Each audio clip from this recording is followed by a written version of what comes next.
Hey team, and welcome to another video in the Astrological Magical Elections video series. Today we're going to talk about the magical elections that are going to be available to us between the Cancer New Moon on July 20th and the Aquarius Full Moon on August 3rd. So first of all, I have to say a quick thank you to everybody for not making fun of me.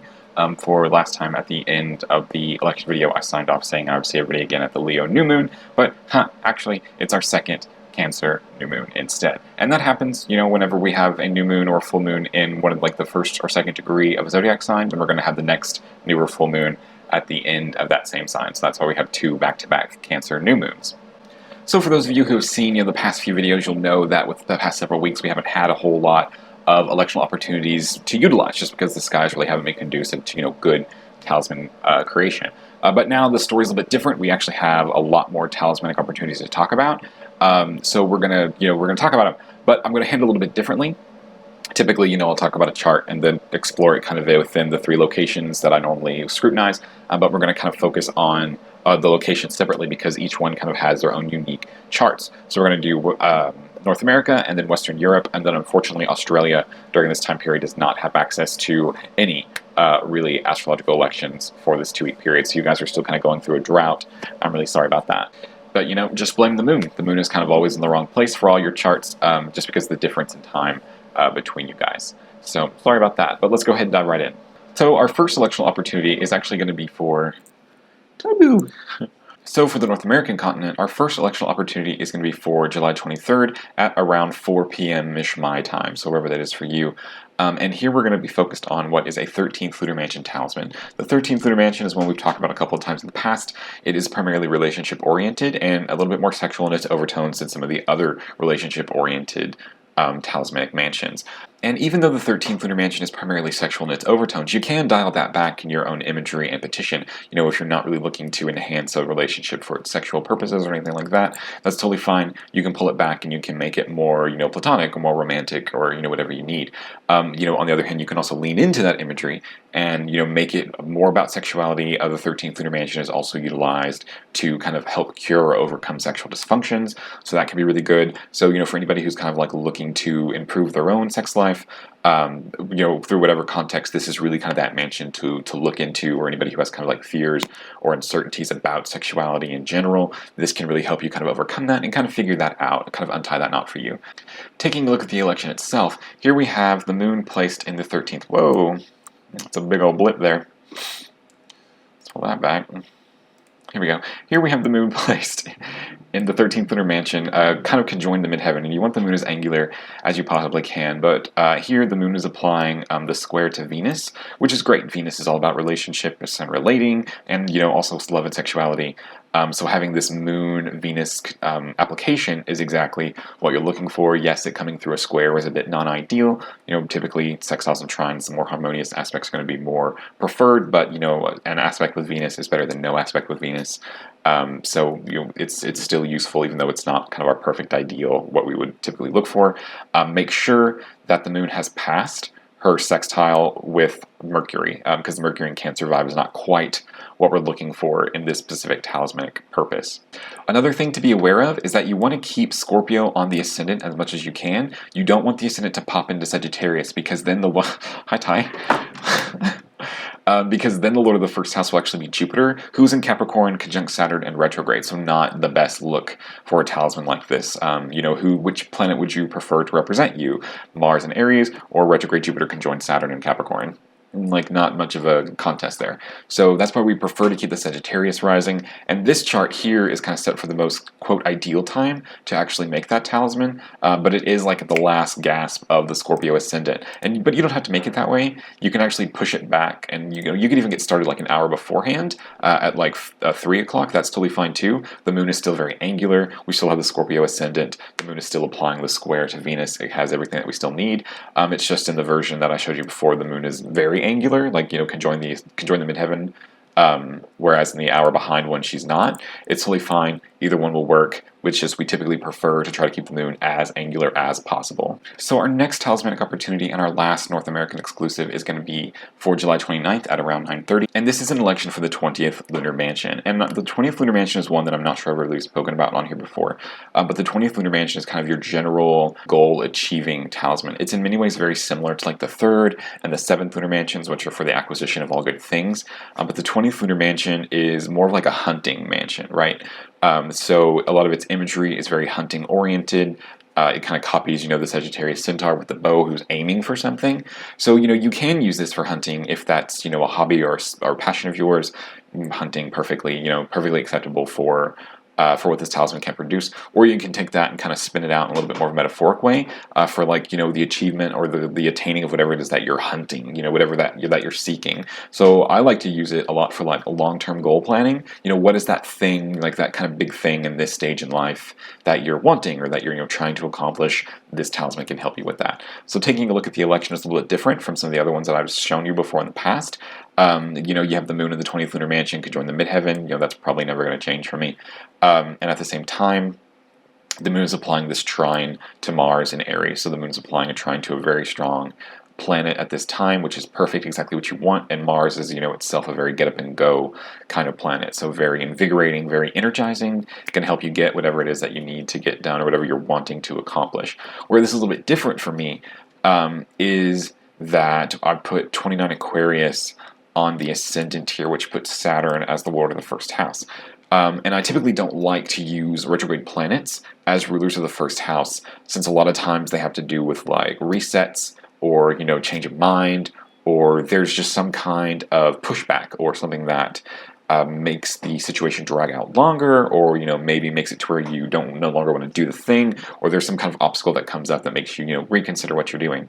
That is all still the case with this kind of a placement. The reason why I offer it as an option is because Saturn is in his domicile, which is very important for a situation like this. So being retrograde in your domicile, and Jupiter is conjoined Saturn, so you even have Jupiter's kind of benefic presence helping to boost Saturn up a little bit.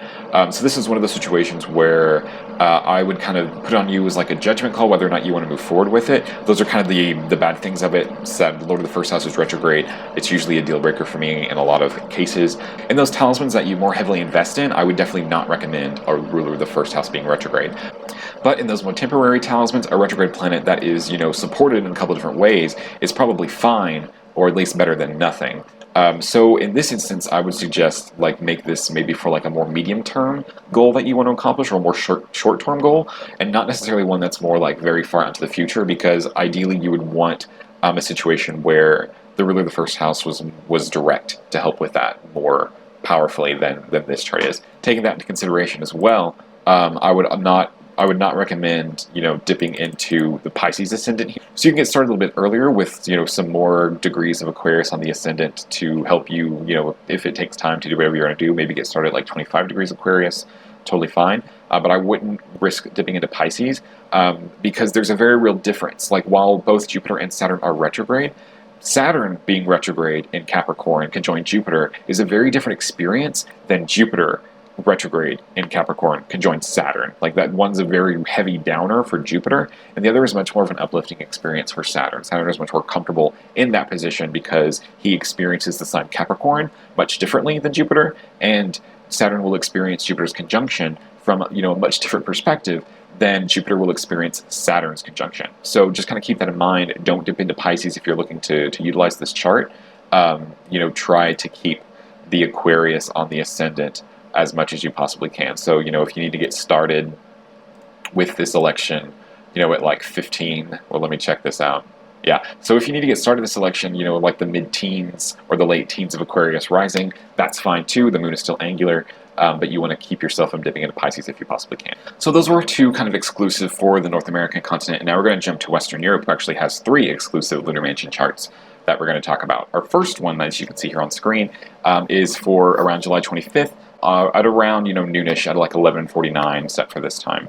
And here we're going to focus on a 15th Lunar Mansion talisman. The 15th Lunar Mansion is one that we've talked about before. It has primarily to do with financial gain, financial security, those kinds of things, probably something that many of us could use right now with everything going on. And it's really much more about like the protection and accumulation of assets in a way that I would kind of characterize as like a dragon sleeping on a pile of gold. That's not to say that it's its only function. It also does operate kind of similarly in that same family as like the third Lunar Mansion, the seventh Lunar Mansion, because it can also be used for those kind of acquisition of all good things, raising of status or the completion of goals. So this one is the 15th Lunar Mansion is kind of also in that. Is kind of also in that same family. So taking a look at our election here, we've got the moon placed in the 15th Lunar Mansion, conjoined the ascendant, and at this time she's applying a square to Mercury in Cancer. Like, same thing as before, squares are better than nothing, but of course they're not the ideal aspect. Ideally we would want sextiles or trines. Squares are still good though. And the moon's connection with Mercury here is actually very good. Mercury represents things like transactions and commerce and currency. And so like this chart specifically might be very good for like small businesses who are kind of struggling to make sales, or even more personal, like on more personal levels, like freelancers or contractors or people, other people whose gigs are sort of like drying up in this kind of global situation. This can be very good to help you kind of secure those, to get more of those, and otherwise find those that are more, well-paying. Kind of our thing to watch out for here is the Mars opposition. The moon's not really within orb of it, but it is kind of getting close. So you want to make sure that your talisman making time happens at a time where this Mars opposition hasn't taken into effect. So you'll want to complete it before 10 degrees of Libra rises over the ascendant. So, you can kind of start anywhere from the 0 degree Libra mark, but wrap up by 10 degrees because that gets kind of closer with an orb to the Mars opposition here. But I also really enjoy like the Sun supportive sextile to the ascendant, which is why I chose the 2 degrees ascendant Libra specifically to show, and then with the moon to help that as well. So we kind of have this balance out with the Sun helping to kind of pull back or push back against anything that Mars might be up to. So our next electional opportunity, still in Western Europe, is actually going to be for a 17th Lunar Mansion talisman. And this is going to take place on July 27th at around 1445. The 17th Lunar Mansion is one that I don't think I've ever talked about before, and it's one that I've kind of been looking to have an example of for a long time now. And this Lunar Mansion is actually for the protection of assets. So in a lot of ways, it's more specifically like an anti-theft talisman and for the prevention of loss, but like more specifically through theft, like somebody taking it away from you, rather than it just being kind of like loss to, circumstances. And this is kind of like a general all-purpose talisman that I think that everybody should have, just to kind of protect yourself from, theft. And you never know when it's going to happen, you never know what they're going to take or anything like that. But there are kind of different places that you can put it to help kind of maximize its effect. Of course, you can make a talisman of it and put it in your car, especially if you travel places and you keep kind of expensive things in your car, like maybe work equipment or anything like that. And probably a good idea to have something there, or also to just kind of keep your vehicle from being stolen as well. I like to put them either on the inside of the front door or under the welcome mat on the inside or the outside are always really good places to put them. Or you can kind of drop them more specifically in locations where, there's something that you want to keep safe. Like maybe you have like an actual safe, or maybe like financial documents, which would be a good place to put it for protection from like online, like identity theft.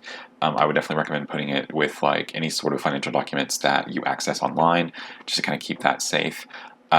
So there's like a bunch of different ways that you can be creative with it to protect like specific things or specific, or even maybe not even specific, but more general ideas.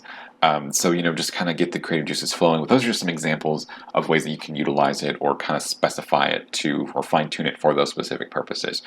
So looking at the election itself, we have the moon placed in the 17th Lunar Mansion, conjoined the ascendant. Always the moon needs to be in the mansion, and it needs to be in an angular house, as angular as possible. And at this time, she is applying the trine to Mercury, which is really kind of the ideal setup, I think. The trine to Mercury, especially while being in square to the Sun here as well. So separating the square from the Sun and applying to Mercury, because Mercury kind of naturally represents thieves. And I just kind of like this idea of like bringing in the thief planet to protect against other thieves. I just really like that symbolism, that visual. And then you have the Sun aspect there to kind of like keep everything honest and open, to where, if there was a situation maybe you did get stolen from, the Sun's there to kind of help figure out who did it and bring them to justice, because that's what the Sun's all about. But all in all, the 17th Mansion is really about that kind of overall general passive protection of assets and against theft or entering. So make sure to utilize that if you have those concerns, or just kind of want to utilize it and put it into practice. So our next and our final Western Europe exclusive electional chart is going to be set for July 29th at around 4:30 p.m. And here we're going to have what is a 19th Lunar Mansion talisman. Now, the 19th Lunar Mansion is one that I think is very interesting, and because it's made with kind of special considerations in mind, as it's like the one mansion talisman that is exclusively female-focused, like almost exclusively female-focused, with its concerns and what it's made for. So in the way that, say, the 19th Lunar Mansion is kind of the feminine version of the 13th Lunar Mansion, in that a lot of times the sexual dysfunction, we'll say, that's described in like the 13th Lunar Mansion is from like a male-oriented perspective, like, you know, erectile dysfunctions, things like that. That's really more the literal textbook version of the 13th Mansion when it comes to the sexual dysfunction curing aspects of it. The 19th Lunar Mansion is more the feminine female version of that, but it's used for a lot more things. So let's kind of go back to the beginning. Christopher Warnock writes about the 19th Lunar Mansion that it's for magical safeguarding. So if you are an individual who feels pressure from another individual, you know, feels like maybe that there is somebody who has cursed you or hexed you or, you know, otherwise worked against you, the 19th Lunar Mansion can help protect and dissolve that. Excellent. But pulling it back into a more female or people who menstruate orientation, the 19th Lunar Mansion is useful for correcting menstrual courses. So if you experience maybe very painful cramps during menstruation, or, you know, very heavy bleeding, or maybe your menstrual courses are just thrown off for whatever reason, the 19th Lunar Mansion is very helpful in correcting and making that more comfortable. The 19th Lunar Mansion is also helpful for protecting mother and child during the labor and delivery process, so keep that in mind maybe if you're expecting and would like some kind of magical safeguards in place to make the process easier. Thank you, Ty. So taking a look at our election for this talisman, we have the moon here at the very end of the 19th Lunar Mansion in the first house close to the ascendant, and at this time she's applying the trine to the sun in Leo. And I always really prefer sun-moon contacts, especially the trine or sextile, in almost any sort of Lunar Mansion talisman, especially for those talismans that are more protective focused or more about health, wellness, well-being, and the body. The sun is a really great planet to be able to pull in there, especially if he can be in his own domicile. So this is just a really great connection to have here. And so you kind of want to be careful about the sun on the ascendant. Here we have the ascendant in Scorpio, and that's great. We're going to have the Mars in the 5th house. The Mars and Aries in the 5th house representing the individual for whom the talisman is to be used for. Perfectly fine, a good house, and a very dignified planet. But what you don't want to have happen is you don't want the ascendant to get far enough to where it moves into the sign of Sagittarius, because then instead of Mars, then we have Jupiter as the ruler of the 1st house. And, we talked about Jupiter and some of his problems in an earlier election example in this video. Just not a great fit, not a great feeling. And then actually at the same time, the moon, by the time we get to Sagittarius on the ascendant, the moon will have moved out of the 19th mansion. So you have to make sure that you get it before the Scorpio ascendant comes to a close. But because the general framework of the election itself, you can actually get started earlier, kind of like the mid-teen degrees of Scorpio. That's totally fine. Still keeps the moon angular. That degree is still unafflicted by a troublesome planet, and you still have the sun-moon trine in effect for an earlier degree rising of Scorpio. So, if you need to get started earlier, feel free. It's totally fine to do that.